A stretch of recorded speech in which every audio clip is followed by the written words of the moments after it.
শিশুদের জীবন রক্ষাকারী সরকারি পোলিও টিকা কোল্ড চেনের বাইরে একটি পরিত্যক্ত ঘরে সংরক্ষণের মারাত্মক অভিযোগে গাইবান্ধার সুন্দরগঞ্জে জনস্বাস্থ্য চরম হুমকিতে পড়েছে।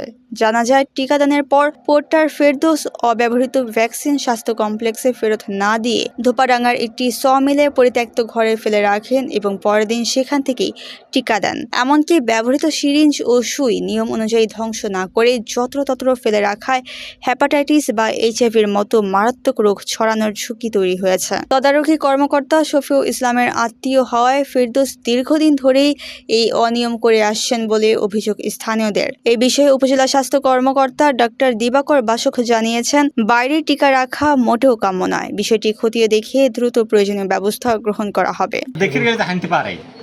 হয়তো আপনি যেমন আসছেন, আপনি যদি দেখে যান, যাই ফট করে বলান হানতেও পারে। আমরা এটি কাজ করতে দিলে একজন ফট করে একটা লোক ঢোকে, আমরা তো সেটা দায়িত্ব আমরা নয়।